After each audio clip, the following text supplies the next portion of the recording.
In recent decades, the Metroidvania genre has grown, changed, and reinvented itself, but only a few games have truly left their mark. The kind that make you lose hours exploring every corner, always feeling like something incredible might be waiting just ahead. Worlds that mix challenge, mystery, and that unshakable urge to keep going, even after falling 1,000 times. Today, it's about them, the ones that define what this genre does best. This is Jax, and if you're new here, welcome to Play Hunters. If you can subscribe and help us reach 50K subscribers, I'd be thrilled. Before we start, drop a comment with your favorite Metroidvania. All right, no more waiting, let's jump in. The Last Faith is a dark Metroidvania that fuses brutal action with a gothic horror that feels alive. Every environment carries a sense of sacred ruin, broken statues, echoes of ancient prayers. The atmosphere is heavy but magnetic, the kind of world that seems to watch you back. Between cathedrals, catacombs, and fog-covered corridors, there's a constant feeling of mystery and punishment, as if every step comes with a cost. Combat is sharp and deliberate, demanding timing and precision with every strike. Melee weapons mix with spells and pistols, creating a tense rhythm where mistakes are costly. The map unfolds slowly, rewarding those who notice details and take risks. Each unlocked power opens new paths, inviting you to revisit places once unreachable. It's difficult but never unfair. Every victory feels earned, marked by pride and scars alike. What's most striking is how the game builds a constant sense of decay and redemption. There's no rush, no comfort. It's a quiet journey of pain, faith, and discovery. The world doesn't guide you, it reacts, testing how much you can endure. Few Metroidvanias manage to be this dark and yet this beautiful.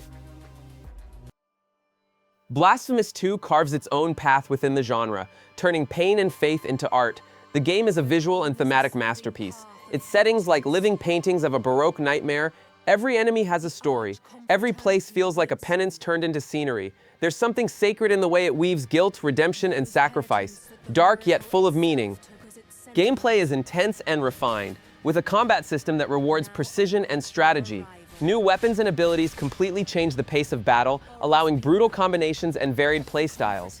The map is dense, packed with secrets and hidden shortcuts for those who persist. Each defeat teaches, every victory carries weight, and you learn to respect a world that insists on punishing you. The lingering feeling is that you've witnessed something larger than a game. Every frame, every detail feels like part of a distorted prayer. The silence between fights speaks as loudly as the blood spilled. It's a story of pain and faith, of pushing forward even when everything tells you to stop. And when the credits roll, you realize few games turn suffering into something so unforgettable. Transistor is a different kind of Metroidvania, one that trades steel and blood for art and melancholy. Its world is a living city of light and fragmented memory, where technology and emotion intertwine in every corner. Everything is stylized, painted with colors that pulse alongside the story. There's a sense of solitude and purpose in every move, as if each step helps you understand something about yourself. It's poetic, but never light. Combat is the heart of it, a hybrid system blending real-time action with tactical planning. You can pause to execute perfect strategies or act on instinct, creating a rhythm that adapts to your style. Every ability is customizable, letting you craft creative combinations that completely reshape battles. Nothing is random. Every strike, every pause carries meaning, tough but rewarding in a deeply personal way. What makes it unforgettable is its introspective tone. Empty streets feel like they hold memories of what's gone, and the sound of the wind echoes like a distant thought. It's a game about identity and purpose, one that lingers even after the screen fades to black. The silence between fights matters as much as the combat itself, an invitation to feel, not just to win. Animal Well is a Metroidvania driven purely by curiosity.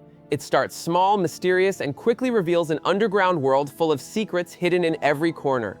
The colors, shadows, and sounds create a constant sense of unease, as if the environment itself were alive. Nothing is explained, yet everything feels deliberate, and that mystery is what keeps you hooked. The gameplay focuses on exploration and puzzles, with precise controls that make every jump count. Instead of direct combat, the challenge lies in understanding how the world behaves and bending it to your advantage. Every item you find changes how you interact with the environment, revealing new shortcuts and secrets you never imagined. It's the kind of game that makes you study every detail carefully. The pace is calm, yet filled with tension. You feel there's something greater hidden beneath it all, and every step forward feels like a small triumph of patience. The map loops back on itself in clever ways, constantly encouraging you to revisit places with new insight. It's mysterious, elegant, and instinctive. One of those games that never needs to explain why you can't stop exploring.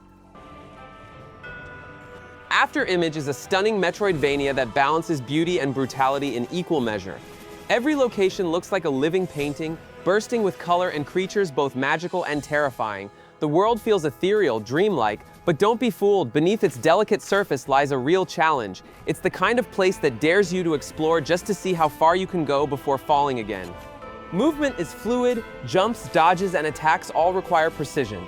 Combat is fast and varied, letting you switch between weapons and spells in a smooth rhythm. Each new ability transforms entire areas, unlocking hidden routes and clever shortcuts. The map is massive, layered with secrets, and learning how everything connects becomes one of the game's greatest rewards. Every step feels intentional. The pacing keeps you locked in.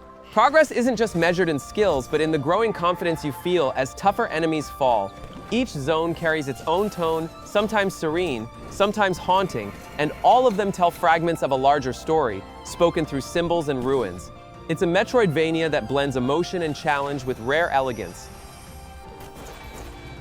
Prince of Persia: The Lost Crown brings the series back to its roots of exploration and challenge. Instead of focusing only on action, it fully embraces the Metroidvania structure. With a dense, secret-filled map, the setting merges ancient ruins with supernatural architecture, creating a striking contrast between history and the impossible. Each new area deepens the sense of discovery, and that's what pushes you forward.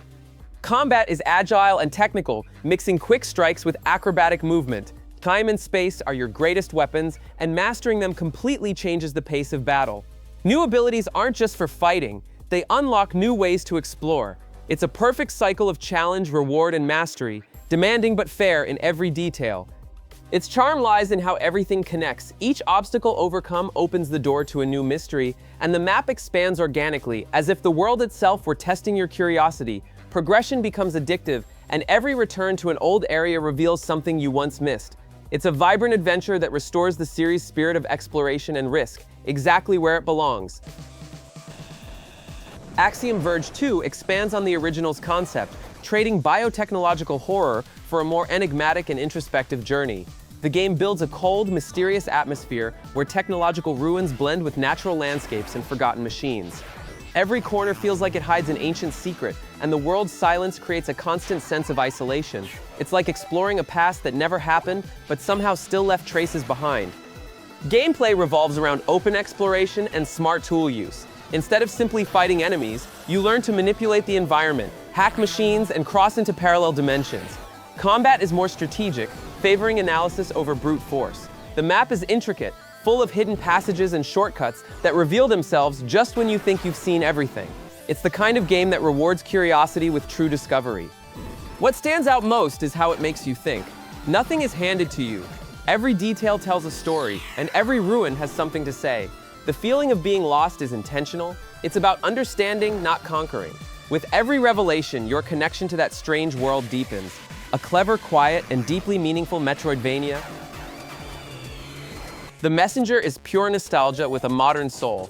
It begins like an 8-bit action classic and suddenly transforms into a 16-bit Metroidvania, expanding the map and multiplying possibilities.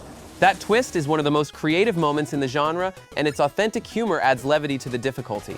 It plays with gaming's past without depending on it, creating something truly its own. The gameplay is precise and fast-paced. Every jump, strike, and dodge feels like choreography that demands rhythm and reflex.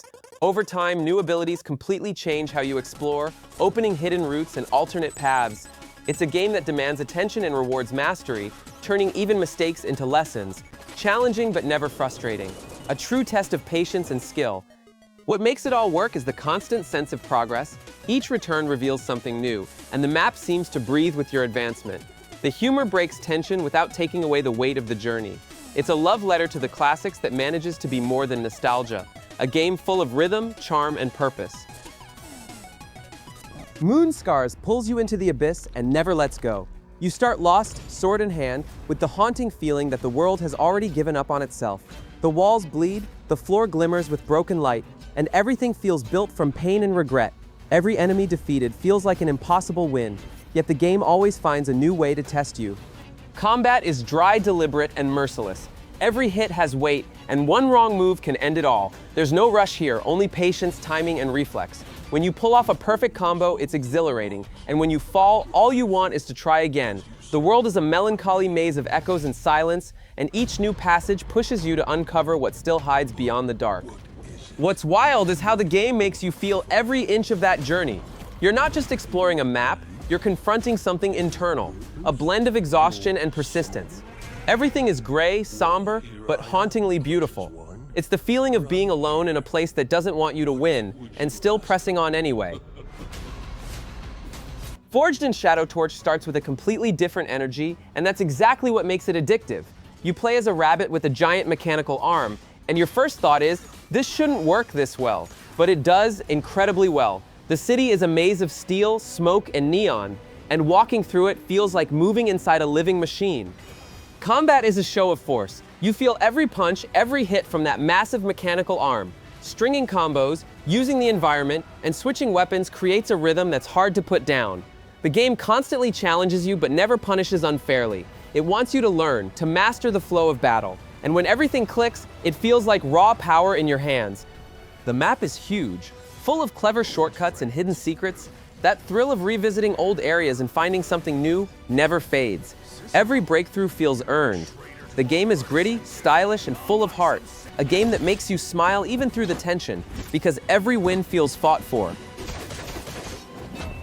Ender Lilies, Quietus of the Nights begins with a loneliness you can almost touch. The world is drowned in rain and silence, and you awaken amid the ruins of what once was alive. Every step is soft but heavy, and the game draws you into its melancholy. Everything is crafted with care, from the light cutting through the fog to the motionless bodies on the ground.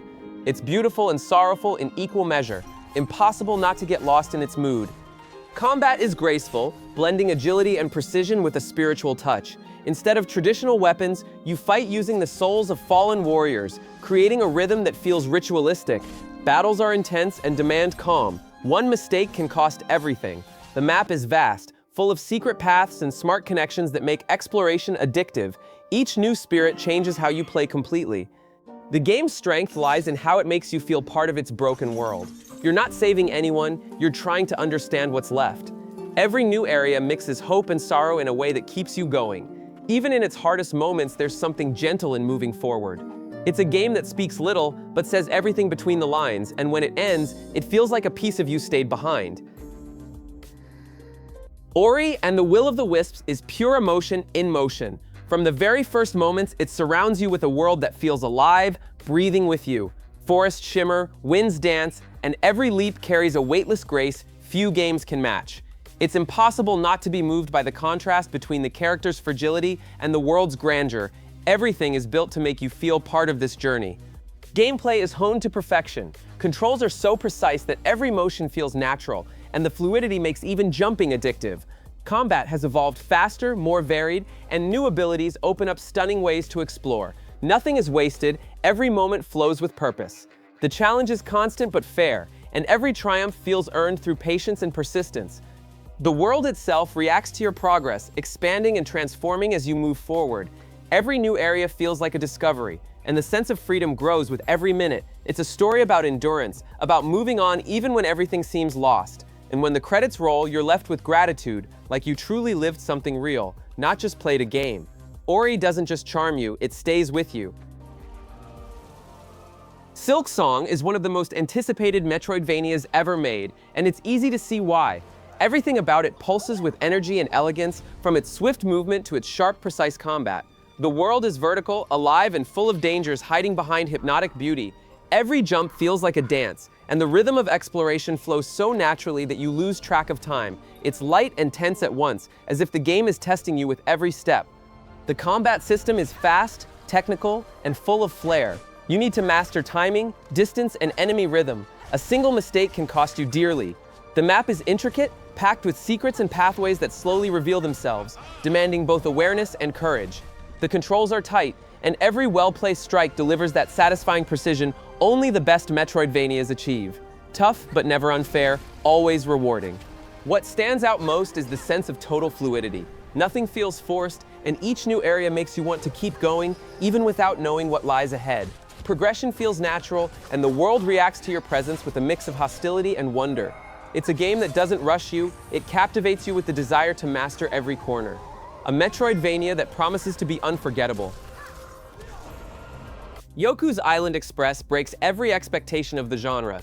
Instead of swords and frantic fights, you play as a tiny male beetle who uses the environment itself to move, and that's where the magic happens. It blends platforming, pinball, and exploration in a completely original way. The world is colorful, cheerful, and full of life, with something new hiding in every corner. It's lighthearted but packed with curiosity that keeps you exploring just for the joy of it. Movement is creative and addictive. Rather than walking freely, you use flippers and bumpers scattered across the map to launch yourself through the world. It's a game built on rhythm and observation, where progress comes from understanding how everything connects. Nothing is forced. It encourages exploration purely for fun. Clever, charming, and brilliantly designed. The feeling of progress never stops. Each new region unlocked makes the map feel even more connected, and it's impossible not to smile at the sheer creativity of it all. Everything flows effortlessly, with gentle humor and a cozy atmosphere. It's the kind of game that relaxes you even while testing your skill, unique, charismatic, and unforgettable. One of the most original ideas the genre has ever seen. Salt and Sanctuary is a dark, unforgiving Metroidvania built for those who take pride in suffering and surviving. From the start, it throws you into chaos, a cold, empty world crawling with creatures that seem born to destroy you. Every castle, every ruin, every distant scream builds an atmosphere that traps you in its bleak beauty. There are no tutorials, no hand-holding, just you, a rusty weapon, and the will to survive. It's raw, tense, and gripping from beginning to end. Combat is its beating heart. Every move demands precision, and the smallest mistake can be fatal. Brute strength means nothing. Victory here is about patience and awareness. The massive skill tree allows dozens of builds and playstyles, but everything revolves around discipline. The map is vast, filled with clever shortcuts and hidden secrets that make every discovery worth it. It's brutal, yet always fair. The feeling it gives is one of isolation and triumph. You learn to respect your enemies, to read the terrain, and to accept that defeat is part of progress. Every victory brings real relief, and the silence afterward echoes in your head. Salt and Sanctuary doesn't guide you.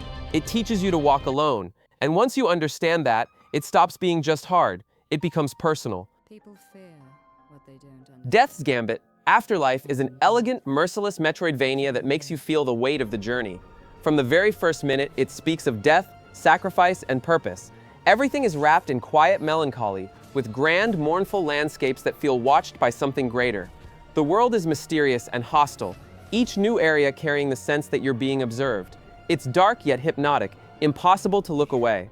Battles are measured and fierce. The pacing is deliberate, demanding patience and precision. Each weapon has its own rhythm, and learning it is essential to survival. Skills grow as you learn how the world works, and your choices truly shape the path ahead.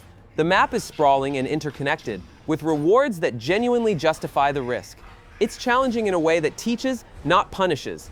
What makes it memorable is the constant balance between fragility and redemption. You don't just feel the sting of defeat, you feel its meaning. Every step brings doubt.